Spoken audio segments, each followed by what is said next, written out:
এবার কুরবানির ঈদ চলে এলো, বগরা ঈদ। ছেলেরা ধরে, আব্বা কুরবানি দেবে না, আব্বা কুরবানি দেবে না।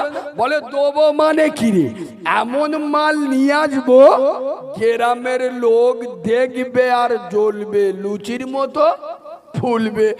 ৮০,০০০ টাকা দিয়ে গরু এনে চাচা যখন গ্রামে ঢোকাচ্ছে, চাচার এক হাতে সিগারেট আর এক হাতে খালি জামার কোলা দিয়ে এরাম এরাম করতে, তার মানে গ্রামের লোকে দেখাচ্ছে কি যন্ত্র খালি গ্রামে আনতিছি দেখেলে। আপা আমার প্রশ্ন এই জায়গায়, ও যে জাকাত দিল না, আল্লাহ ওর জাকাতটা মাফ করে দিল না ওর ঘাড়ের ওপরে চেপে আছে? জোরে বলুন, চেপে আছে। আর বগরা ঈদের সময় ৮০,০০০ টাকার গরু এনে কুরবানি দিল। মুসলমানের ছেলে বুঝে উত্তর দাও, জাকাতের টাকায় কুরবানি দেওয়া হলো নি তো? বাবু আমি কি বলছি আপনারা বুঝতে পারেননি নাকি? ও যে জাকাত দিল না, তা জাকাতরা কি আল্লাহ ওর মাফ করতেছে? যে তুই ফকির ফকির, তোর বাপ ফকির, তোর ১৪ গোষ্ঠী ফকির, তুই ফকিরের বাচ্চা ফকির, আমি আল্লাহ তোর মাফ করে দিলুম। আল্লাহ ওর মাফ করেছে, তাহলে ওর কি হয়েছে? ঘাড়ের ওপর চেপে আছে। তাহলে জাকাতের টাকা তো ওর ভিতরে আছে। আর কুরবানির সময় ৮০,০০০ টাকার গরু এনে কুরবানি দিচ্ছে, জাকাতের টাকায় কুরবানি দেওয়া হলো নি তো? এগোনে বলতে না, এই আদলা ইটির বাড়ি ঝাললি তবে বুঝতে পারি। আরে ও যে বছরে তো একবার জাকাত দিতে হয়, প্রতি বছর একবার জাকাত দিতে হবে, একবার বছরে একবার। আচ্ছা বলো, জাকাত দেওয়া ফরজ, কুরবানি দেওয়া ওয়াজিব। ওয়াজিব বড় না ফরজ বড়? ফরজ বড়। সেই আল্লাহর ফরজকে তুমি মানলে না, তাহলে তোমার ওই টাকাটা তো এর ভিতরে আছে। তা ওই টাকা নিয়ে কুরবানি দিলে জাকাতের টাকায় কুরবানি দিল না তো? ওই গরুর গোশত মুসলমানদের খাওয়া যাবে তো? এই কথাগুলো বলি বলে আমি কারিমুল্লাহ খারাপ, এগুলো তো রোগের ওষুধ। এ তো মুসলমানের ছানা খাবার সময় হালাল হারাম বোঝে না, খালি লিয়াই লিয়াই লিয়াই। খাওয়া দেখলি বোঝা যাবে আজরাইলির ভূত ভাই।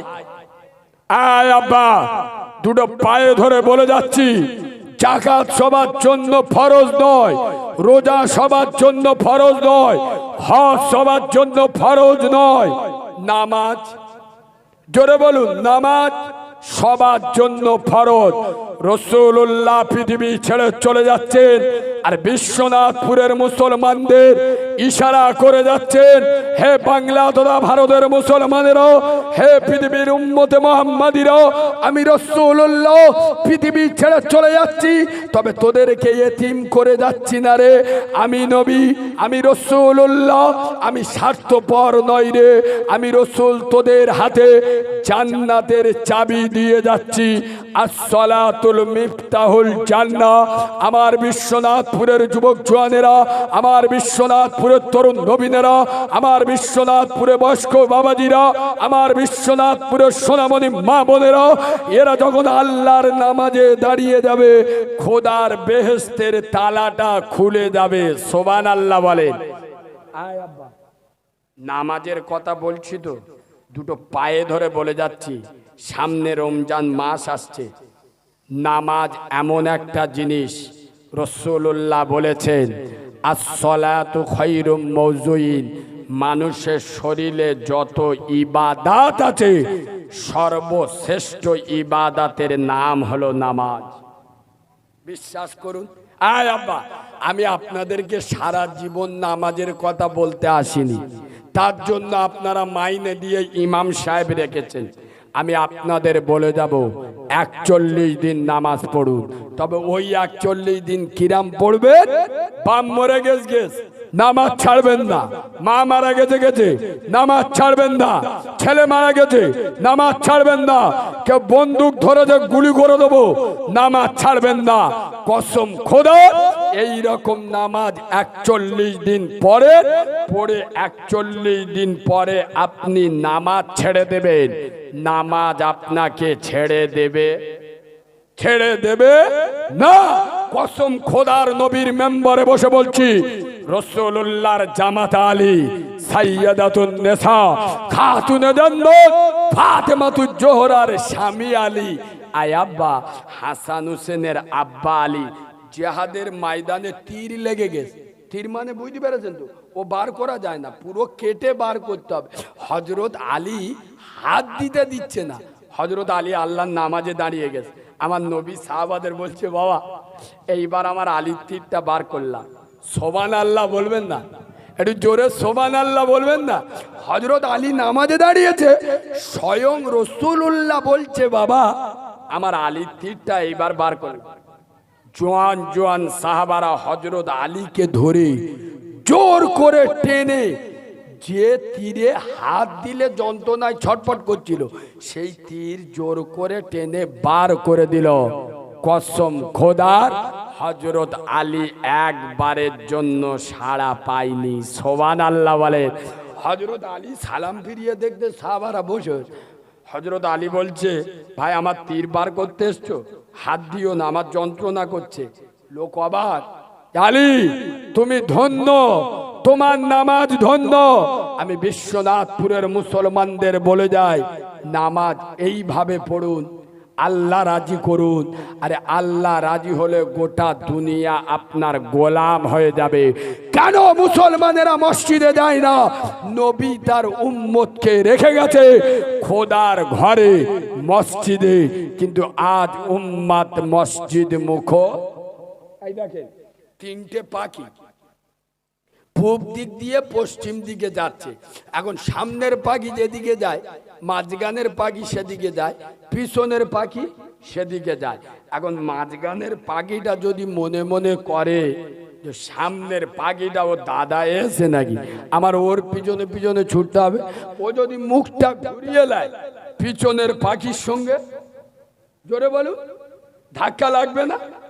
আজ বিশ্বনাথপুরের জুমা মসজিদে একবার দুবার নয়, দিনে 5 বার আল্লাহর পাখি, কোরআনের পাখি, রসুলের পাখি, সাহাবাদের পাখি, আজানের পাখি, তৌহিদের পাখি, ইনসাফের পাখি, সত্যের পাখি, কামিয়াবের পাখি দিনে 5 বার ডাকে, হাইয়া আলাস সালাহ, এদিকে চলে আয়, এই দিকে মুখ করে আয়, হাইয়া আলাল ফালাহ, তোদের কামিয়াবি, তোদের সাফল্য এখানে। আমরা হলাম মাঝগানের পাখি। আমরা যেই আজান থেকে মুখ ঘুরিয়ে নিচ্ছি, দুনিয়ার সঙ্গে অ্যাক্সিডেন্ট হচ্ছে। যোগী আদিত্যনাথ মুগুরনে মাথায় ঝাড়তেছে। কথা বুঝতে পারছেন না? পাচ্ছেন না? আমরা মাঝগানের পাখি। আজান থেকে যখন মুখ ঘুরিয়ে নিচ্ছি, দুনিয়ার সঙ্গে সংঘর্ষ হচ্ছে। আমার সোনার আব্বা দুটো পায়ে ধরে বলে যাচ্ছি, বিশ্ব নবী আল্লাহর কাছে দোয়া করছে, আল্লাহ নবীর পরে নবী এসছে, উম্মাত যখন পথভ্রষ্ট হয়েছে, উম্মত যখন পথের দিশা হারিয়ে ফেলেছে, অন্য নবী এসে উম্মতকে সামলে নিয়েছে। আল্লাহ আমি তো শেষ নবী, আমার উম্মত যখন দিশাহীন হয়ে পড়বে, এদেরকে কে সামলে নেবে? আমার আল্লাহ ওয়াদা করলেন, ওরে আমার মুস্তফা, আমি আল্লাহ কথা দিচ্ছি, তোমার উম্মত যখন পথভ্রষ্ট হবে, আমি আল্লাহ ওদের দায়িত্ব নেব। আমি আল্লাহ কথা দিচ্ছি, তোমার উম্মতে মুহাম্মাদিকে আমি দেখব। শর্ত একটা, ওরা যেন দিনে 5 বার আমার ঘরে আসে। কোথায় আসে? জোরে বলুন, কোথায়? মসজিদে। কিন্তু মুসলমান 3 তালা 4 তালা। এই দেখেন পশ্চিম বাংলায় যা মসজিদ আছে, আর মসজিদ না করলে হবে। আপনাদের মসজিদে আমি ঢুকে দেখছি জান্নাত।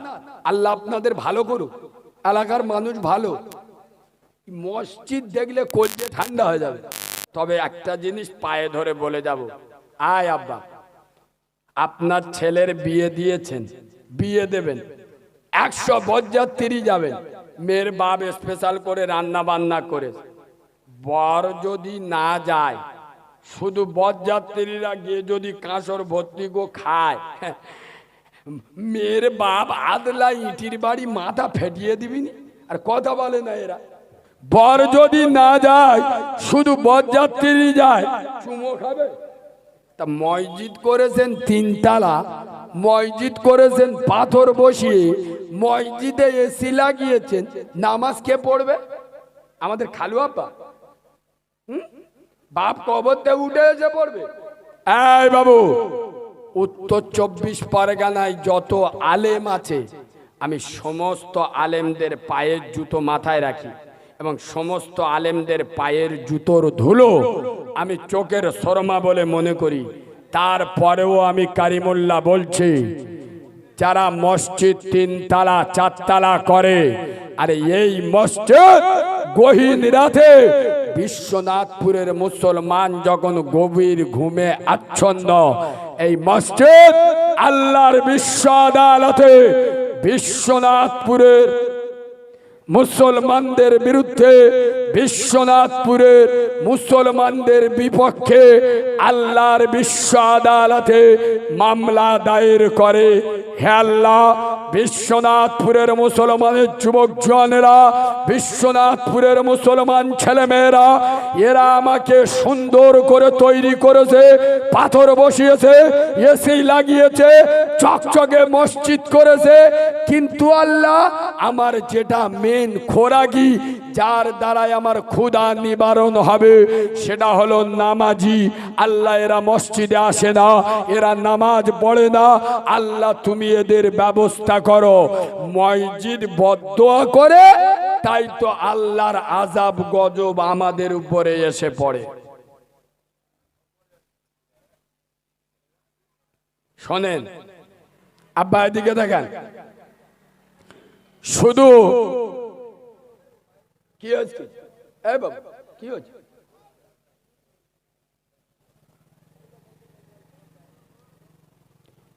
শুধু আলেমদের বিরুদ্ধে আঙুল তুললে হবে না, উলামাদের বিরুদ্ধে আঙুল তুললে হবে না।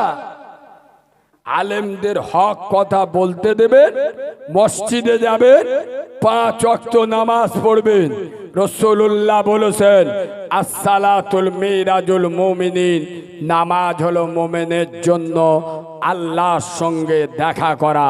আমার সোনার আব্বা, এ মসজিদ আল মসজিদুন বাইতুল্লাহ, মসজিদ কার ঘর? জোরে বলে, কার ঘর? আল্লাহর ঘর। আমি কারিমুল্লাহ আপনাদের কাছে ওয়াজ ও নসিহত করছি। আয় আব্বা, আমি একজন মা হারা অনাথ। আমি যেদিন পৃথিবীর জমিনে এসেছি, আমি আমার প্রসবিনী মাকে হারিয়েছি। আমার মাকে আমি জীবনে দেখিনি। আমি এই রকম একজন অনাথ ছেলে। আমার প্রসবিনী মা, জনম দুঃখী মা, গর্ভে ধারিণী মা, রক্ত ক্ষরণের পেটে ধরা নারী ছেড়া মা আমাকে প্রসব করে 1 থেকে 1.5 মিনিট বেঁচে ছিল। আমার মায়ের ফুল পড়েনি, আমার মা মারা গেছিল।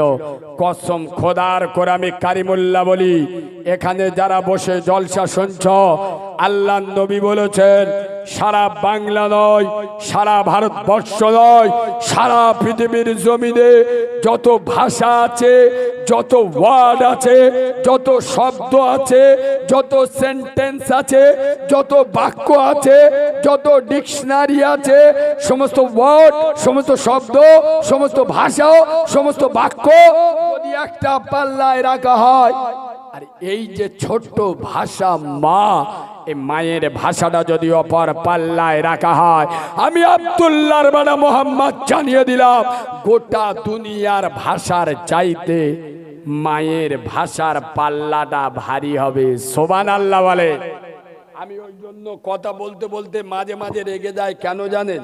আমি নিজেকে ঠিক রাখতে পারি না। কেন? মুসলমানের ছানারা জান্নাত কোথায় খুঁজতে যাও?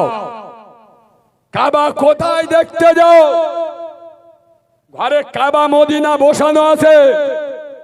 নবী বলেছে, বাপ হলো তোর জন্য জিন্দা কাবা, মা হলো তোর জন্য মদিনা।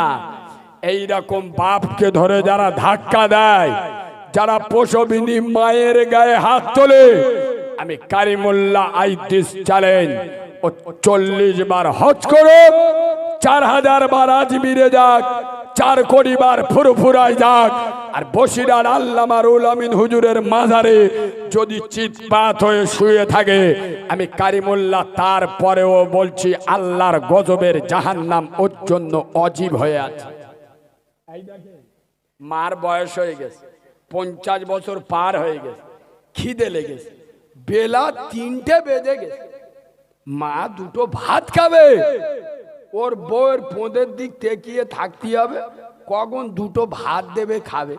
তোর মতো মোচর মানে ছানা তো ইঁদুর মোরা বিষ খাওয়া উচিত রে।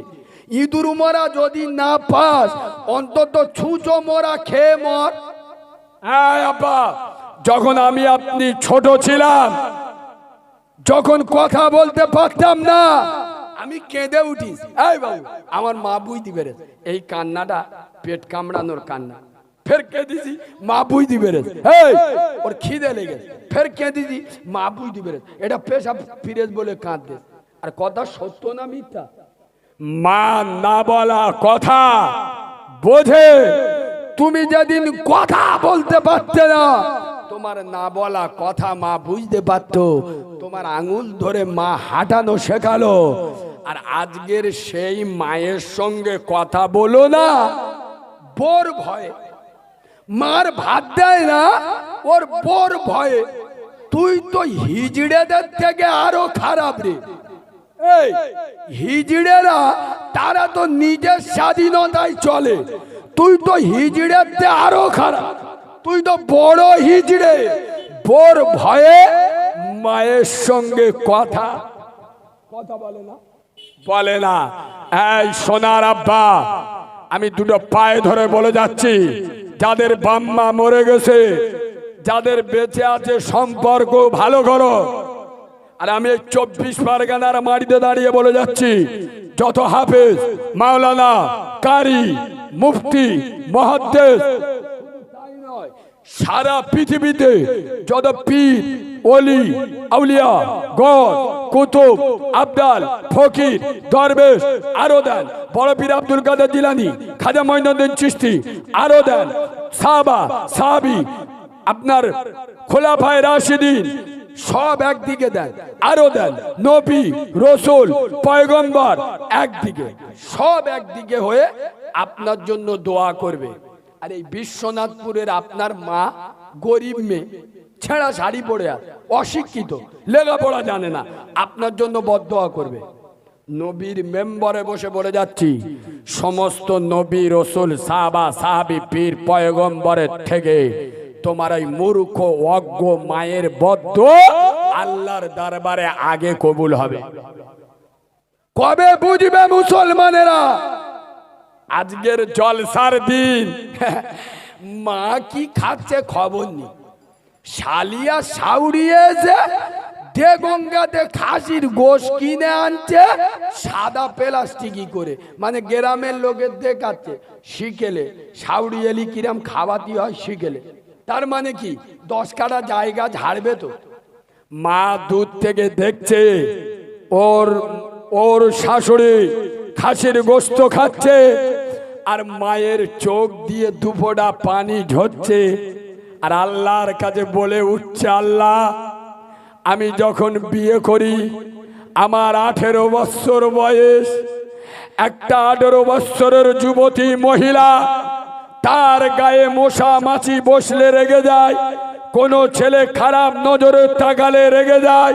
আমি হাতে মুখে দিনে 8 বার 10 বার সামান দিতাম।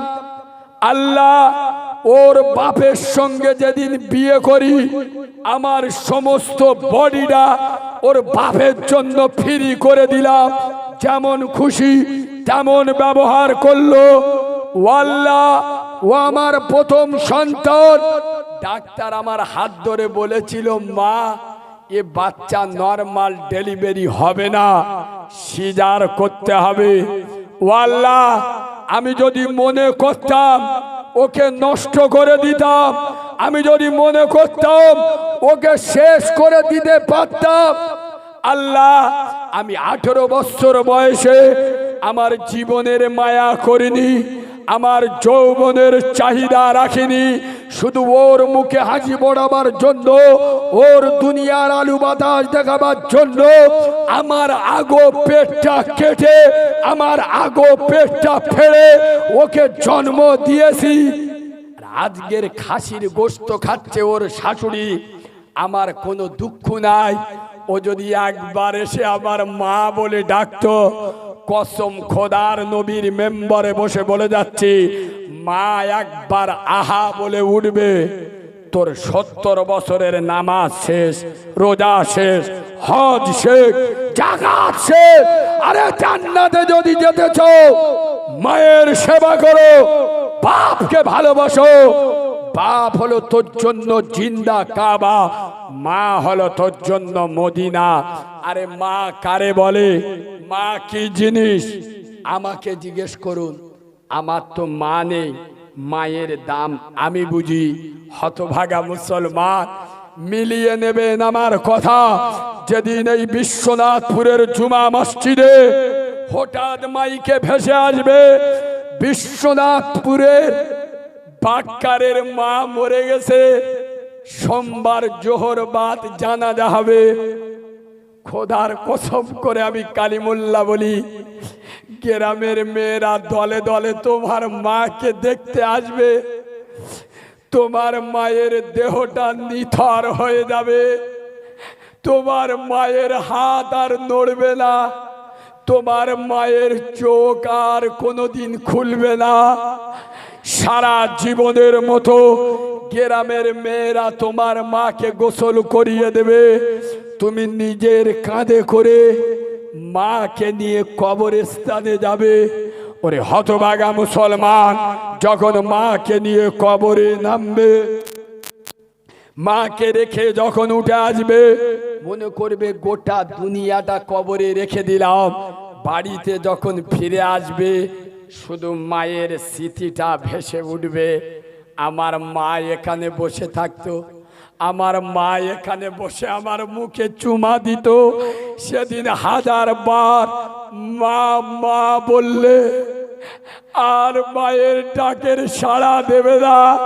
আজকের ঈদের দিনে তোমার কাছে টাকা আছে, কিন্তু শাড়ি কিনে দেবার মতো মা তোমার কাছে বেঁচে নাই। আরে যেদিন বাপ বেঁচে ছিল 200 টাকা দিতে পারো নাই, আজ বাপ কি জিনিস মৃত্যুর পরে বুঝতে পারছো।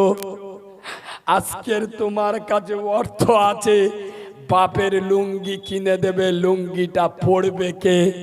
হতভাগা মুসলমান, আমি মাহারা ছেলে, দুটো পায়ে ধরে বলে যাচ্ছি, আরে ছোটবেলায় তোমার আমার উপরে বাম্মা যেরম দয়া করেছে, বুড়ো বয়সে তুমি ওদের উপরে দয়া করো। এই বাবু, পৃথিবীর দান কত রকমের আছে জানেন? মসজিদে দান করেন না, আরে কথা বলেন, মাদ্রাসায় দান করেন না, ফকিরের দান করেন না। আমি বলে যাচ্ছি, লিখে নাও, বাম্মার দেয়া হলো পৃথিবীর সবচেয়ে বড় দান। এই বাপের হাতে যে 200 টাকা দেবেন, মায়ের হাতে 200 টাকা দেবেন, পৃথিবীর সব থেকে বড় দান। কিন্তু মুসলমান বাপের হাতে দেয় না। গ্রামে খেলা হবে, 10,000 টাকা চাঁদা দেবে, বললুম না। নিজের মার ভাত দেয় না, শালা শাউরির পালকি করলে যায়। আব্বা, আমি কারিমুল্লাহ ডায়মন্ডে ওয়াজ করিয়ে করতে এসছি, আমার গার ওপর চিৎপাত হয়ে এসে শুয়ে পড়ে। হ্যাঁ, আমি খাবুনি। ও হুজুর, 1 পিস খাও, 1 পিস চেবড়ে সোজা করে দেবো। মার কোনোদিন বলেছিস? আমার ছোটবেলায় আমি গোস্ত চিবুতি পারতুম নি, তুমি চিবিয়ে আমার গালে দিতে, আজকে তোমার দাঁতগুলো পড়ে গেছে। হ্যাঁ, আমি চিবিয়ে দিচ্ছি, তুই খা। কোনোদিন বলেছো? বাপকে কোনোদিন রাস্তায় ধরে বলেছো, আব্বা 500 টাকাটা রেখে দাও, আমার রসুল খুশি হবে? আমার রসুল খুশি হলে আল্লাহ খুশি হবে। আমার সোনার আব্বা, আমি আপনাদের এক কাছে এসছি, মাহারা ওয়ানাত, আল্লাহর কাছে দোয়া করব। নবী বলেছে ওয়ানাতদের দোয়া কবুল হয়, মুসাফিরদের দোয়া কবুল হয়। আমি ওনাত এবং মুসাফির। এখানে কার মা মরে গেছে আমি জানি না, কার আদরের বাপ কবর থেকে চাতক পাখির মতো তেকিয়ে আছে আমি জানি না। আয় আব্বা, এতগুলো লোকের মধ্যে একজনার কি কলিজা নড়ে ওঠেনি, হৃদয় কি কেঁপে ওঠেনি যে আমার বাপ কত বছর আগে মরে গেছে, কবরে শুয়ে আছে, আমার বাপের কবরের কাফনটা পচে গেছে, আমার বাপের কবরের কাফনের দাম স্বরূপ আমার মায়ের কবরের কাফনের দান স্বরূপ খোদার ঘরে মসজিদে কিছু দেনা আছে, আল্লাহর ঘর দেনা থাকবে, আমরা বসে থাকবো, এটা হতে পারে না। আমি জানি বিশ্বনাথপুরে ইমানদার আছে, বিশ্বনাথপুরের যুবক জওয়ানদের ইমানি পাওয়ার আলাদা। আমি জানি এখানে ইমানদার আছে। আমার সোনার আব্বাও আছো, কোনো সোনার ভাই আছো, কোনো সোনার তরুণ আছো, কোনো সোনার নওজোয়ান, কত টাকা কোথায় চলে গেছে, খোদার ঘরে বাম্মার জন্য আল্লাহর আদালতে জমা দেবেন, আল্লাহর ব্যাংকে রেখে দেবেন, কিয়ামতের দিন পাবেন। আল্লাহ আপনার বাম্মার কবরটা জান্নাতের বাগান বানিয়ে দেবেন। সামনে রমজান মাস পর্যন্ত এখন যদি আপনি না আনেন, সামনে রমজান মাস পর্যন্ত মানে ঈদের দিন পর্যন্ত 5,000 টাকা খোদার ঘরে দেবেন। আমি জানি এখানে ইমানদার আছে। আব্বা একবার দিতে যদি আপনার কষ্ট হয় 5 বার ধরে দেবেন। ইমামের হাতে, কমিটির হাতে যদি একবার দিতে গিয়ে আপনার ভারী লেগে যায়, আপনি